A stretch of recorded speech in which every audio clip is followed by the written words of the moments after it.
Sir ये drawing तो थोड़ी सी मेरे को समझ नहीं आ रही है। क्या डिज़ाइन पढ़ने नहीं आ रही? कहाँ से इंजीनियरिंग करके आ जाते हैं ऐसे लोग? कहाँ से सीखा है? सॉरी आ जाते हैं डिज़ाइन इंजीनियर की जॉब के लिए और इनको डिज़ाइन पढ़ने नहीं आ रही। चलो निकलो यहाँ से, निकलो। पता नहीं कहाँ कहाँ से आ जाते हैं ऐसे लोग। क्या आपको भी ऐसे सिचुएशन से गुजरना पड़ा है? नहीं तो भगवान न करे आपको भी इस तरीके की सिचुएशन से गुजरना पड़े, क्योंकि अगर आपने डिज़ाइन सीख रखा है और आपको कॉन्सेप्ट्स क्लियर नहीं है तो आप अपने डिज़ाइन में अपने कॉन्सेप्ट्स को कैसे क्लियर करेंगे और कितनी जल्दी से जल्दी आप अपने डिज़ाइन कॉन्सेप्ट्स में अपने विजुअलाइजेशन को इम्प्रूव कर पाएंगे। तो इस वीडियो में हम आज उसी के ऊपर बात करने वाले हैं दोस्तों। जी हाँ, कि how to become a perfect designer within 31 days. मतलब आप एक महीने में आप एक परफेक्ट प्रोफेशनल डिज़ाइनर कैसे बन सकते हो, आज हम उसी के ऊपर बात करने वाले हैं। तो दोस्तों इस वीडियो को बिना देर करते हुए इस वीडियो को एंड तक देखिएगा। मैं हूं आकाश और आप देख रहे हैं मेरा YouTube channel design to future.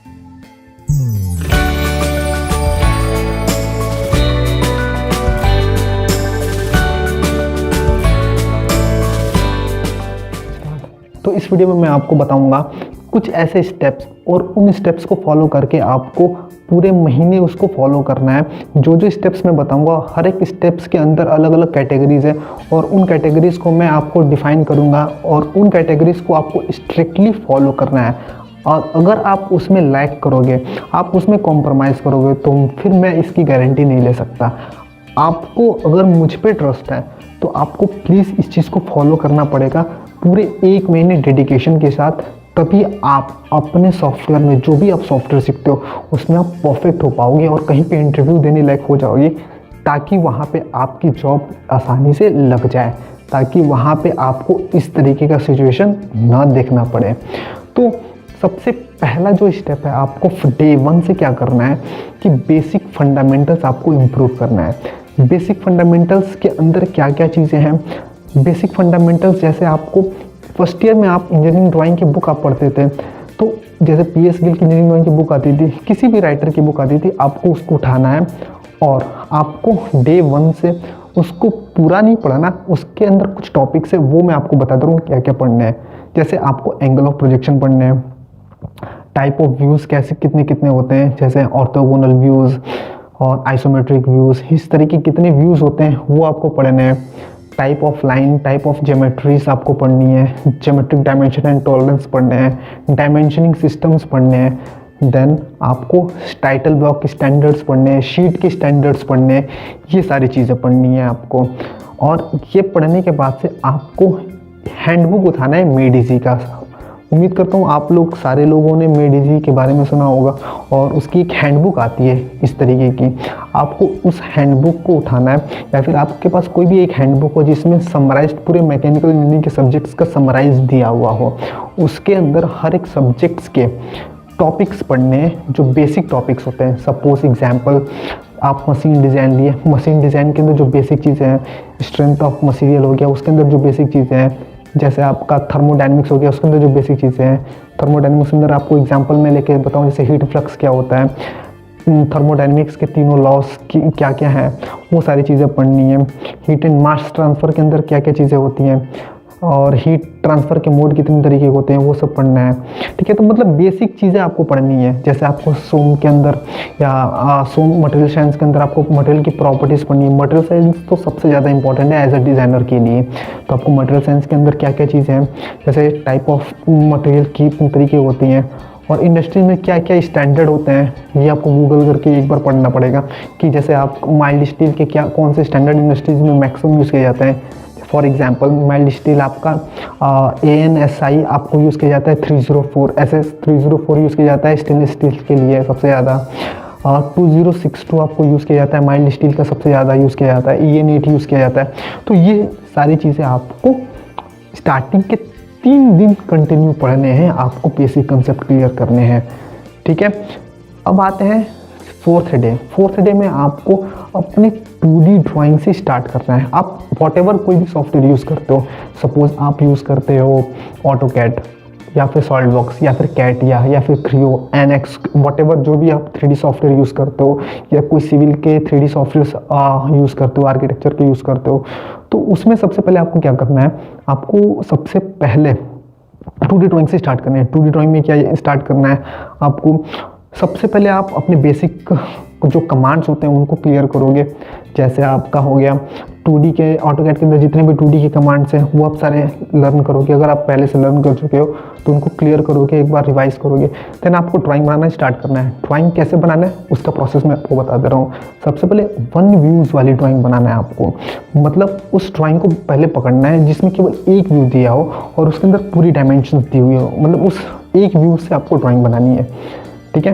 Then आपको मूव करना है 2 व्यूज़ वाली ड्राइंग पे, जिसमें फ्रंट व्यू टॉप व्यू दिया हो या फिर टॉप और साइड व्यू दिया या फ्रंट और साइड व्यू दिया है, उस व्यू की ड्राइंग बनानी है। देन 3 व्यूज़ वाली ड्राइंग बनानी है, मीन्स फ्रंट टॉप और साइड, ठीक है। इन 3 व्यूज़ को देख के आपको ड्राइंग बनानी है जिसमें तीनों व्यूज़ में डायमेंशन दिए हो। उसमें क्या होता है कि आपको कोरिलेट करना पड़ता है, फ्रंट को टॉप से कोरिलेट करना पड़ेगा, टॉप को साइड से कोरिलेट करना पड़ेगा। तब आप पूरा आपका ब्रेन जो होता है आपको एक इमेज क्रिएट होता है आपके ब्रेन में कि एक्चुअल में ये 3D ऑब्जेक्ट, ये 2D ऑब्जेक्ट है कैसा। तो 3 व्यूज़ ड्राइंग बनानी है। देन आपको क्या करना है कि सबसे पहले ये सारे व्यूज़ की ड्राइंग है आपको कैसे पकड़ना है। आप किसी भी इंस्टीट्यूट से पढ़ रहे होगे, उस इंस्टीट्यूट के बुकलेट से आपको ये ड्राइंग बनानी है। सभी इंस्टीट्यूट के बुकलेट में इस तरीके की ड्राइंग्स मिलेंगी आपको, 1 व्यू, 2 व्यू, 3 व्यू, 4 व्यू, और लास्ट में आइसोमेट्रिक व्यू की भी ड्राइंग बनानी है, ठीक है। ये 4 व्यूज़ की ड्राइंग आपको पहले बनानी है। कैसे बनानी है, सबसे पहले आप अपने इंस्टीट्यूट के बुकलेट को उठाओ, उनको उनके अंदर जो भी ये सारे व्यूज़ की ड्राइंग दी है वो आपको बनाओगे। देन उसके बाद से क्या करना है आपको, कोई अपनी इमेजिनेशन से आपको ड्राइंग बनाने हैं। मीन्स आप अपनी विजुअलाइजेशन के बेसिस पे आपको सोचोगे कि किस तरीके का कोई ऑब्जेक्ट होगा। सपोज आपका माउस है, माउस को आपको 2D में बनाना है, तो फ्रंट से कैसे दिख रहा है, टॉप से कैसे दिख रहा है, साइड से कैसे दिख रहा है, वो खुद को इमेजिन करके आप बनाओगे। देन उसके बाद से आप मूव करोगे 3D मॉडलिंग की तरफ। तो उससे पहले ये 2D मॉडलिंग का जो काम है आपको 5 दिन करने हैं, ठीक है। और पर डे एटलीस्ट 5 ड्राइंग्स आपको बनानी पड़ेंगी, मतलब 5 दिन के अंदर 25 ड्राइंग्स आपको बनानी है। इस चीज़ को आप नोट कर लो, आप 5 दिन में 25 ड्राइंग, 25 का 22 हो जाएगा, 23 हो जाएगा। ये नहीं कि 25 ड्राइंग मैंने बोला और आप बना रहे हो केवल 5 दिन में 5 ड्राइंग, ऐसा नहीं। आपको प्रैक्टिस करनी पड़ेगी, एटलीस्ट घर पे आपको 4 से 5 घंटे देने पड़ेंगे, ठीक है। तभी आप 4 से 5 ड्राइंग आप बना पाओगे डेली। देन हम मूव करते हैं 3rd स्टेप के ऊपर। 3rd स्टेप है आपका 3D डिज़ाइन। अब 2D डिज़ाइन की प्रैक्टिस होगी, आपको आइडिया मिल गया। अब हम मूव करते हैं 3D मॉडलिंग के ऊपर। 3D मॉडलिंग में आप सबसे पहले जो भी कमांड्स आपके सॉफ्टवेयर के हैं वो क्लियर करो। देन उसके बाद से आप मूव करो ड्राइंग्स के ऊपर। ड्राइंग्स में भी वही सेम चीज़ें, 1 व्यू वाली ड्राइंग बनाओगे, फिर 2 व्यूज़ वाली, फिर 3 व्यूज़ वाली, ठीक है। इसमें 4 व्यूज़ तो खुद ही आप बना रहे हो आइसोमेट्रिक, तो वो 3D ही है। तो 1 व्यूज़ जैसे आपका रिवॉल्व से ड्राइंग्स होती हैं, 2 व्यूज़ मतलब कि कोई एक्सट्रूडेड बॉडी हो गई, कोई कट हो गई, उसके अंदर सिंपल वाली चीज़ें। 3 व्यूज़ वाले में थोड़े से कॉम्प्लेक्स चीज़ें आ जाती हैं, ठीक है। और सेम प्रोसेस जैसे 2D में बताया कि आपको बुकलेट से देख के बनानी है। देन उसके बाद से आपको अपने खुद की विजुअलाइजेशन के बेसिस पे बनानी है। इसका एक पावर समझना, अगर आप अपनी खुद की विजुअलाइजेशन के बेसिस पे बना रहे हो तो उसका एक अलग ही इफेक्ट है। ये आपको जब प्रैक्टिकली करोगे तो आपको देखने को मिलेगा। जैसे आपके सामने कोई प्रोडक्ट आ गया, आप किसी ऑटोमोबाइल की दुकान पे जाओ, वहाँ से उसको बोले कि भैया कोई ख़राब पिस्टन दे दो या कोई कैम शाफ्ट या क्रैंक शाफ्ट दे दो, वो दे देगा, 5-10 रुपये लेगा आपसे। आप वो लेके आओ, उसको साफ ऑफ कर लो और उसको देख के आप बनाओ, ठीक है। घर पे प्रैक्टिस करो, उसको देख के बनाओ। अगर आपके पास कुछ इंस्ट्रूमेंट नहीं है, आप अपने हिसाब से डायमेंशन एज्यूम करो। कोई जरूरत नहीं है कितने का डायमेंशन एग्जैक्ट नहीं चाहिए, हमें टॉलरेंस एग्जैक्ट नहीं चाहिए। खुद की इमेजिनेशन बेसिस पे एज्यूम कर लो कि ये इतना लेंथ है तो ये कितना होगा, 500 mm होगा, 200 mm होगा। अगर आपके पास इंस्ट्रूमेंट है, अगर आप किसी इंडस्ट्री में काम करते हो, अगर आपके पास इंस्ट्रूमेंट है, जैसे आपको वर्नियर हो गया या फिर आपके पास माइक्रोमीटर हो गया, तो वेल एंड गुड, बहुत अच्छा है, आपको प्रैक्टिकली इंफॉर्मेशन मिलेगी। नहीं है तो आप देख के, विजुअलाइजेशन देख के उसकी ड्राइंग क्रिएट करो। 2D पहले 2D फिर 3D। अब ये काम आपको 7 दिन करने हैं, ठीक है। 7 दिन ध्यान से, और डेली कम से कम 3 ड्राइंग आपको बनानी है। 3 ड्राइंग मीन्स टोटल 7 दिन में आपको 21 ड्राइंग्स आपको बनाना है, ठीक है। और दोनों को मिला के, बुक से भी और अपनी विजुअलाइजेशन के बेसिस पे भी। तो हमने टोटल कितने दिन कंज्यूम कर लिए?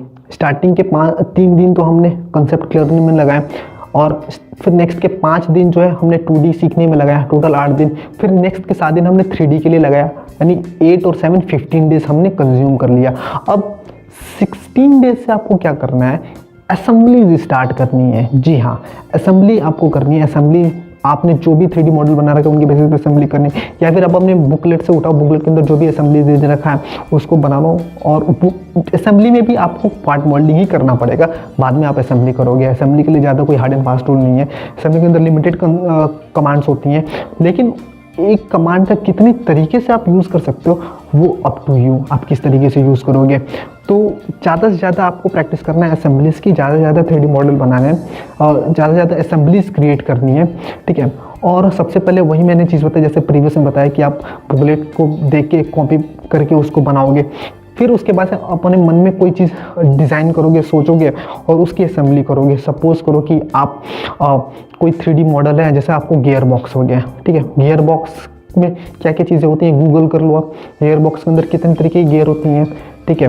तो उसको देख के थोड़ा सा आइडिया लेके आप विजुअलाइज करके आप बनाओ, डायमेंशन अपने हिसाब से जूम करके उसकी असेंबली करो। तो खुद की विजुअलाइजेशन के बेसिस पे आपको असेंबली क्रिएट करनी है। असेंबली के अंदर आपको 3 दिन में कम से कम आपको 5 असेंबली क्रिएट करनी है, जिसमें से 3 जो है 3 असेंबली जो मीडियम और स्मॉल की होंगी, और 2 असेंबलीज जो होंगी थोड़े से लार्ज स्केल पे होंगे, जिसके अंदर कम से कम 30 से 40 कंपोनेंट इंक्लूडेड हो, ठीक है। अब हम आते हैं नेक्स्ट स्टेप के ऊपर। नेक्स्ट स्टेप है हमारा सरफेस डिज़ाइनिंग। सरफेस डिज़ाइनिंग एक इम्पॉर्टेंट पैरामीटर है, लेकिन एज अ बिगिनर आप स्टार्टिंग में डिज़ाइन में जा रहे हो, अगर आप प्रोफेशनली इस पर वर्क करना चाहते हो तो सरफेस डिज़ाइनिंग के लिए मेरे हिसाब से आप 2 दिन काफ़ी है। आपको कंसेप्ट क्लियर होने चाहिए, ड्राइंग की प्रैक्टिस करनी है। ड्राइंग की प्रैक्टिस के लिए कम से कम आपको 2 दिन में 6 ड्राइंग आपको बनाना है। 6 ड्राइंग आप बना लोगे, दैट्स एनफ, ठीक है। क्योंकि मैक्सिमम जो वर्क होता है असेंबली और पार्ट मॉडलिंग के ऊपर इंडस्ट्रीज में किया जाता है।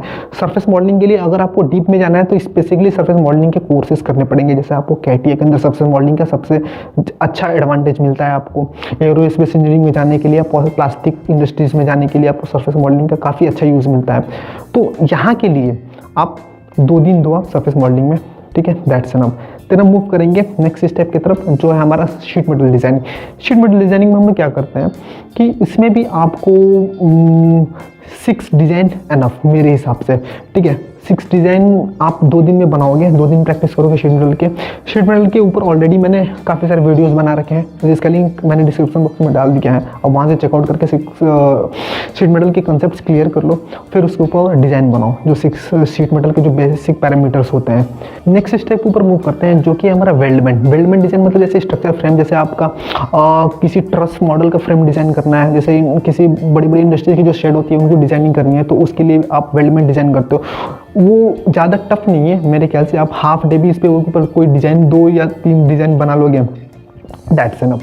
देन हाफ डे में आप रेंडरिंग का भी टॉपिक कवर कर सकते हो। रेंडरिंग मतलब कि सबसे इंपॉर्टेंट टॉपिक है। जैसे आप अपनी किसी कंपनी के लिए कोई प्रोडक्ट डिज़ाइन कर रहे हो, तो उस प्रोडक्ट की मार्केटिंग कैसे करनी है, मतलब आपने 3D मॉडल बनाया, उसको मार्केट में दिखाना है कि ये 3D मॉडल दिखेगा कैसे, रियलिस्टिक वो कैसे होगा। तो उसके लिए आप क्या करोगे कि उसका रियलिस्टिक मॉडल क्रिएट करोगे, मॉडल अप्लाई करोगे, इन्वायरमेंटल कंडीशन अप्लाई करोगे, देन उसको एक फिनिशिंग प्रोडक्ट दोगे, ताकि वो मैन्युफैक्चरिंग के बाद से जो इसकी प्रोडक्ट की विजुअलाइजेशन होगी वो कैसी होगी वो दिखाते हो रेंडरिंग में। तो ये भी एक बेसिक बहुत ही इंपॉर्टेंट पैरामीटर है, ठीक है। तो उसको भी आपको सीखना है, लेकिन इसके लिए कोई ज़्यादा दिमाग लगाने की जरूरत नहीं है। आपके काफ़ी अच्छे टूल्स इसके अंदर प्रेजेंट होते हैं सारे सॉफ्टवेयर में, ठीक है। आप हाफ डे भी 2-3 घंटे भी दोगे तो आप सीख जाओगे रेंडरिंग के ऊपर। नेक्स्ट हम स्टेप के ऊपर बढ़ते हैं, जो कि हमारा सिमुलेशन। जी हाँ, डिज़ाइनर के लिए सिमुलेशन तो कोई बड़ा इंपॉर्टेंट पैरामीटर नहीं है, लेकिन एक सपोज कभी ज़रूरत पड़ गई तो आपको सिमुलेशन के भी कुछ पैरामीटर आने चाहिए। जैसा कि सपोज आपने कोई 3D मॉडल बनाया, उसके ऊपर लोड टेस्ट करना है, तो कभी रिक्वायरमेंट पड़ेगी तो कैसे करोगे, अब आपको पता होना चाहिए। तो उसके लिए आपको 1 दिन देना है, 1 डे इज़ एनफ। आप उसके ऊपर 1 दिन देते हो तो आपके कंसेप्ट्स क्लियर हो जाएंगे सिमुलेशन के ऊपर। ज़्यादा कुछ नहीं करना, आपको स्टैटिक एनालिसिस करनी है, थर्मल एनालिसिस करना है, और थर्ड है बकल एनालिसिस करना है, ठीक है, या वाइब्रेशन एनालिसिस करनी है। कंसेप्ट क्लियर हो जाते हैं।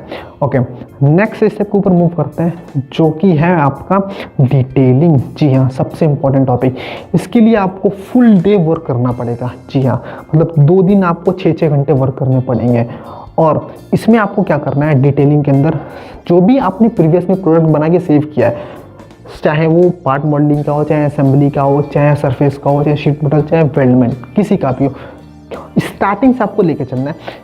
कोई आपने पार्ट मॉडलिंग से कोई प्रोडक्ट उठाया, वहाँ उसकी डिटेलिंग की डायमेंशन किया पूरे शीट पे, टाइटल ब्लॉक के साथ क्या नाम है, क्या क्या स्पेसिफिकेशन है, टॉलरेंस के साथ उसके डायमेंशन रिप्रेजेंट किया। यही सेम केसेस आपको सेम चीज़ें रिप्रेजेंट करना है असेंबली के लिए।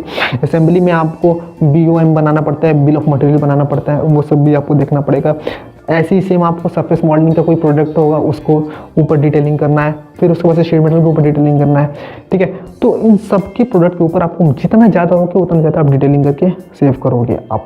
ठीक है, ये डिटेलिंग करने के बाद से नेक्स्ट के जो 5 डेज हैं, मतलब आपको 26 डेज से लेके 31 डेज तक क्या करना है, जो सबसे इम्पॉर्टेंट है, आपको 5 दिन में 5 प्रोजेक्ट आपको बनाने पड़ेंगे।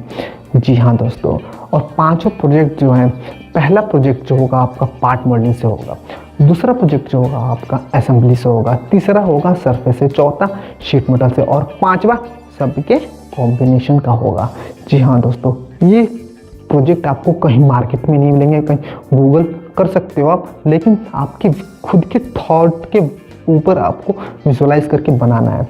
जी हाँ दोस्तों, आप जितना अपना ब्रेन यूज़ करोगे 3D मॉडलिंग के ऊपर, उतना ज़्यादा अच्छा आप अपने नॉलेज को एक्सपोज कर पाओगे। जी हाँ दोस्तों, आपको खुद के थॉट के साथ आपको बनाना पड़ेगा। सपोज कर लो मैं पार्ट मॉडलिंग के ऊपर कोई मैं प्रोजेक्ट की बात करता हूँ, अगर आपको थोड़ा सा आइडिया लेना है तो मैं किस तरीके के प्रोजेक्ट की बात कर रहा हूँ। सपोज आप गाड़ियाँ सब देखते हो, ठीक है, गाड़ियाँ देखते हो, तो कोई एक ऐसा व्हील डिज़ाइन करो, ठीक है, गाड़ी का, जिसका कुछ मार्केट में जो अभी करंट में चल रहा है सिनेरियो, उससे कुछ हटके हो और उसका एक अलग टेक्निकल स्पेसिफिकेशन हो। ठीक है, टायर के ऊपर जो ग्रिप्स बनी रहती हैं उसका कुछ शेप ऐसा चेंज करो ताकि उसका मार्केट में कुछ अलग, मार्केट से हटके हो। ठीक है, और उसका एक टेक्निकल स्पेसिफिकेशन कुछ अलग हो, वैसा डिज़ाइन करो, उसकी डायमेंशनिंग करो, उसका रिपोर्ट बनाओ।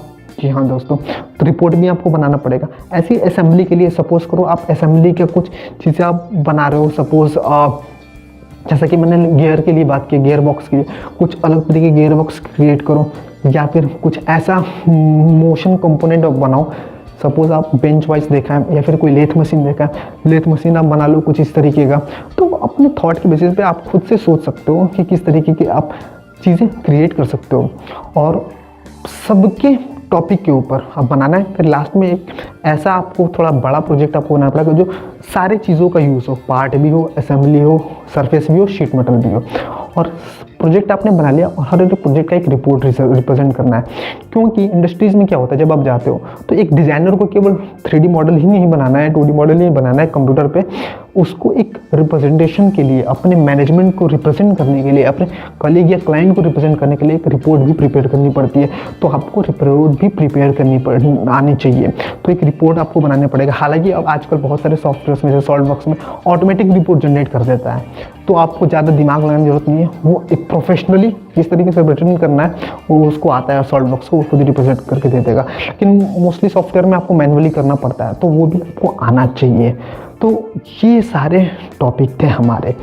एक बार हम समराइज कर लेते हैं। सबसे पहला था आपको बेसिक जो फंडामेंटल है उनको क्लियर करना है, उनके अंदर क्या टॉपिक थे मैंने बता दिए हैं, जिसके ऊपर आपको 3 दिन देने हैं।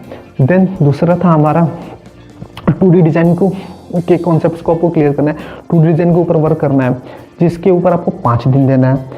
तीसरा था हमारा 3D में डिज़ाइन के ऊपर वर्क करना है, जिसके ऊपर आपको 7 दिन देना है। 2D में आपको 25 डिज़ाइन बनाना है, 3D में आपको कितने 21 डिज़ाइन बनाना है। देन आपके 4th स्टेप के ऊपर आते हैं असेंबली। असेंबली में आपको 3 दिन देना है, जिसके अंदर 5 असेंबलीज बनानी है।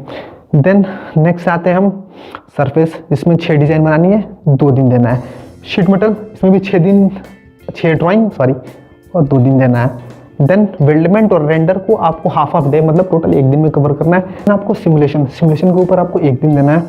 देन उसके बाद से आ जाता है डिटेलिंग के ऊपर आपको 2 दिन देना है। देन सबसे लास्ट और इम्पॉर्टेंट है प्रोजेक्ट रिपोर्ट प्रेजेंट करना है। प्रोजेक्ट्स के ऊपर आपको 5 दिन देने हैं, 5 दिन में 5 प्रोजेक्ट रेडी करना है। तो ये रहा सारा सिनेरियो। अगर आप जितने भी मैंने स्टेप्स बताए अगर उनको फॉलो कर लेते हो, और स्ट्रिक्टली फॉलो करना पड़ेगा, ये नहीं कि यार मन नहीं कर रहा चलो कल करता हूँ, आज सो जाता हूँ, ठंड का दिन वैसे ही चल रहा है, ऐसा नहीं। आपको स्ट्रिक्ट होना पड़ेगा कि बिना गोल के आप कोई चीज़ अचीव नहीं कर पाओगे। तो इस चीज़ का ध्यान रखना है आपको, और आपको इस चीज़ पे फोकस करना पड़ेगा, और डेडिकेशन के साथ आपको वर्क करना पड़ेगा, थोड़ा टाइम देना पड़ेगा। आप 31 दिन खुद के साथ ऑनेस्ट हो जाओगे, मैं गारंटी देता हूँ आपको किसी भी कंपनी से कोई रिजेक्ट नहीं कर सकता। आपके इतने कंसेप्ट क्लियर हो जाएंगे। तो दोस्तों thank you for watching my video. अगर आपको वीडियो पसंद है तो प्लीज़ लाइक सब्सक्राइब और शेयर जरूर करें, अपने दोस्तों के साथ जरूर शेयर करें। अगर आप मेरे चैनल पर नए हैं तो प्लीज़ ये रेड वाला बटन जरूर दबाएं और बेल आइकन पे जरूर क्लिक करें। तो thank you for watching my video. जय हिंद, वंदे मातरम।